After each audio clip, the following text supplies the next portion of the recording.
दोस्तों नमस्कार। अगर आप सेंट्रल सीजीएल एसएससी का तैयारी कर रहे हैं तो एसएससी में पैटर्न को जो है चेंज कर दिया गया है। एसएससी के पैटर्न को यानी कि मेंस के पैटर्न को चेंज किया गया है। पीटी का पैटर्न वही है। उसके बाद आपको थर्ड जो था डिस्क्रिप्टिव पेपर को हटा दिया गया है। बाकी सब पोस्ट में जो है टाइपिंग कर दिया गया है। आपको 25 से 26 का टाइपिंग स्पीड कर दिया गया है। दोस्तों इसी के बारे में हम लोग थोड़ा सा बात करेंगे। इसमें क्या है दोस्तों कि कुछ लोग जो है ये चीज़ समझ रहे होंगे कि उसका जो सिलेबस है उसको छोटा कर दिया गया है या उसके पैटर्न जो चेंज हुआ है उसके कारण से जो इसका सिलेबस छोटा हो गया है। तो दोस्तों ये भ्रम में ना रहें, क्योंकि अगर आपको मैथ्स अगर पढ़ना था पहले 250 नंबर मैथ्स से पूछता था। पीटी में 50 और पीटी में 50 नंबर का 25 क्वेश्चन यानी कि, और मेंस में जो है 200 नंबर का 100 क्वेश्चन। अब जो है वहाँ पे क्वेश्चन का संख्या कम कर दिया गया है। आपको मेंस में 90 नंबर का क्वेश्चन पूछा जाएगा और पीटी सिर्फ क्वालिफाई पूछा जाएगा 25 क्वेश्चन का। तो जो 90 नंबर का जो क्वेश्चन पूछा जाएगा 30 क्वेश्चन, तो उसमें आपको ओवरऑल पूरा मैथ्स पढ़ना है। ये नहीं कि कहीं से जो है आपको छोड़ देना है। तो और दूसरा नंबर की इसमें जीके जीएस को इंट्रोड्यूस किया गया है। उसके बाद रीजनिंग को नया इंट्रोड्यूस किया गया है। कंप्यूटर को अलग से इंट्रोड्यूस किया गया है। तो ये सारा सिलेबस को जो है बहुत बड़ा पहाड़ बनाया गया है। यानी कि पहले से ये जो एग्ज़ाम है, जो इसका पैटर्न है यानी कि जो सिलेबस है वो और ज़्यादा जो है क्लिष्ट किया गया है। ये भ्रम में ना रहे कि सिलेबस जो है चेंज किया तो आसान कर दिया, वैसा कुछ नहीं है। अगर आपको 45 क्वेश्चन अगर आपको इंग्लिश से पूछ रहा है और 45 क्वेश्चन के लिए आपको अगर 135 नंबर का, तो वो 45 क्वेश्चन में ही आपको पहले का जो आप 200 और 50 यानी कि 250 जो नंबर का क्वेश्चन पूछा जाता था वो ओवरऑल पूरा चीज़ यहाँ भी पढ़ना है आपको। इस पे आपको सबसे ज़्यादा इंग्लिश पे रीडिंग स्किल यानी कि जो पेपर अखबार पढ़ते हैं उस पे रीडिंग स्किल पे ज़्यादा फोकस करना है, क्योंकि जो वहाँ पे जो पैसेज आएगा, जो एग्ज़ाम में आपको पैसेज आएगा, वहाँ अभी भी पैसेज जो है 3 से 4 मेंस में पैसेज आने वाला है। तो उसके लिए जो है अभी से आप लोग पेपर डेली के डेली जो है 2 घंटा पढ़ सकते हैं। उसके बाद जो है जीके जीएस है।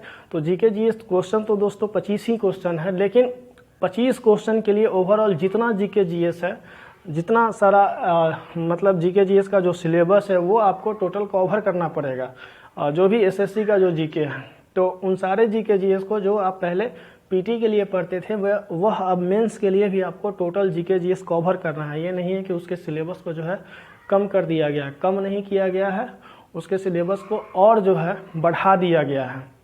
उसके बाद में आते हैं दोस्तों कंप्यूटर अलग से इसमें जो 25 क्वेश्चन इंट्रोड्यूस किया गया है, 20 क्वेश्चन जो इंट्रोड्यूस किया गया है, आपको सिर्फ उसमें क्वालिफाई मार्क्स के लिए यानी कि एटलीस्ट उसमें 30% मार्क्स लाना है। तो कंप्यूटर का आप सिंपल सा एक जो सिंपल बुक होता है लुसेंट का भी बुक, उससे आप पढ़ सकते हैं। कंप्यूटर के लिए आप केवल पास करना है, यानी कि 20 नंबर में कम से कम आपको 8 से 10 नंबर ला दीजिए, काफ़ी है। यानी कि 30% ही नंबर लाना है, लेकिन फिर भी जो है आपको अप्रॉक्स मान के चलना है कि हमको 10 नंबर लाना है। तो उसके लिए 10 क्वेश्चन का आंसर जो है सही होना चाहिए, 10 नंबर नहीं। आपको नंबर उसमें कम से कम जो है 10 या 30 के अप्रॉक्स जो है नंबर होना चाहिए। आगे जो है आपका जीके जीएस हो गया, कंप्यूटर हो गया। इंग्लिश के लिए जो है आपको पूरा होल इंग्लिश पढ़ना ही पड़ेगा। अब मैथ्स जो है, मैथ्स के लिए आपको टोटल मैथ्स जो पहले पढ़ते थे जैसे वैसे ही मैथ्स पढ़ना है, क्योंकि मैथ्स में जो है आपको क्वेश्चन का संख्या, नंबर ऑफ क्वेश्चंस कम हुआ है, लेकिन वो जितना सारा चैप्टर से जो क्वेश्चन पूछा जाता था, जितना जो सिलेबस में चैप्टर है, वो सारा चैप्टर जो है अभी भी है। ये नहीं कि उसमें से किसी को हटा दिया गया है। तो आपको मैथ्स भी पूरा पढ़ना है, कहीं से कुछ छोड़ना नहीं है। उसके बाद दोस्तों आगे आते हैं रीजनिंग। तो रीजनिंग जो है नया इंट्रोड्यूस किया गया है मेंस में। तो मेंस के लिए आपको रीजनिंग पूरा पढ़ना होगा। देखिए रीजनिंग के लिए पहले से जो एसएससी लेवल का जो इंग्लिश रीजनिंग पढ़ते थे उससे थोड़ा सा जो है, देखिए आपको 60 क्वेश्चन और 1 घंटा का टाइम देगा। पहला जो सेक्शन है उसमें मैथ्स और रीजनिंग के लिए। तो ये पहले से पेपर और टफ किया गया है, ना कि आसान किया गया है। ये भ्रम में मत रहिएगा कि आसान किया गया है, नहीं।